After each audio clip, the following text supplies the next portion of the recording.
আসসালামু আলাইকুম। আজকে দুপুরবেলা ঘুরতে বের হলাম। উদ্দেশ্য রেশমবাড়ির চৌচির নদীর ওপারে। এই যে নদী পার হচ্ছি, চলে এলাম আমাদের গন্তব্যস্থলে। দেখুন এখানে অনেক গরু আর গরু, মানে না আসলে বুঝলেন না আসলে কত গরু এখানে।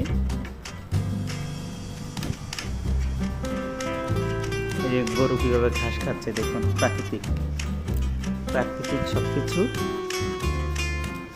খুব চমৎকার। এই দৃশ্যগুলো মনোমুগ্ধকর। এই সপ্তাহখানিক হবে দুটো বাছুর হয়েছে।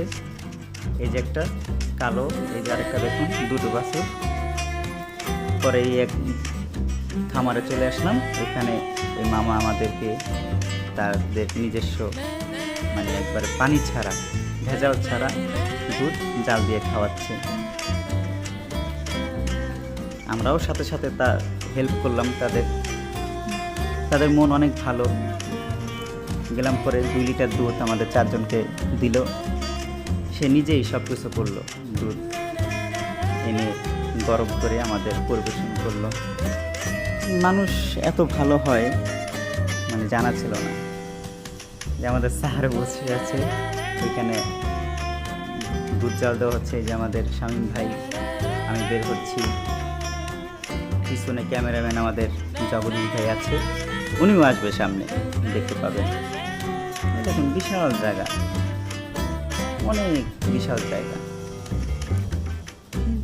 রোদের ভিতরে আসছি তো, এই কারণে আমরা গরমে ক্লান্ত হয়ে গেছি। প্রচণ্ড গরম ছিল। আসার সময় যখন আমরা চলে এসেছি তখন পরিবেশটা খুবই ঠান্ডা ছিল। সন্ধ্যার পর আমরা রওনা দিয়েছি। এই যে আমাদের জগদীশ ভাই, উনি আগামীতে নির্বাচনে দাঁড়াবেন, ওনাকে সবাই ভোট দিবেন। এই যে নদীর ওই পারে আরেকটা খামার থেকে গরুগুলো ছেড়ে দিয়েছে। আসুন এবার আমরা দুধ খাবার পালায় চলে এসলাম। দুধ জাল দেওয়া শেষ। আমরা এক এক করে এখন সবাই দুধ খাবো। উনি একটু ঠান্ডা করতেছে দুধগুলো বালতিতে ঢেলে। আমাদের স্যার উনি শুরু করলো। অসাধারণ ছিল দুধটা। আমরা তো এখানে কিনে খাই, পানি মিশানো থাকে বা দুধ থেকে ক্রিমটা আলাদা করা থাকে, কিন্তু এখানে একবারে পিওর বলতে গেলে যা হয় আর কি, একবারে অরিজিনাল পিওর দুধ আমরা খেয়েছি এখান থেকে। মানে খুব ভালো লাগলো দুধ খেয়ে।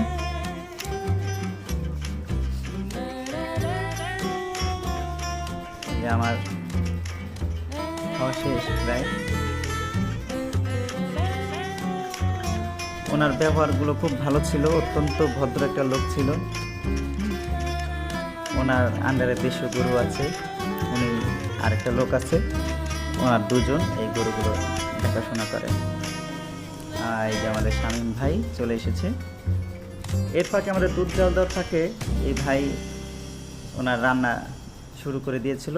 নদী থেকে ধরে আনছে কিছু ছোট মাছ, আলু, কাঁচামরিচ, পেঁয়াজ দিয়ে মাখাইয়া পরে তার রান্না চড়াই দিল।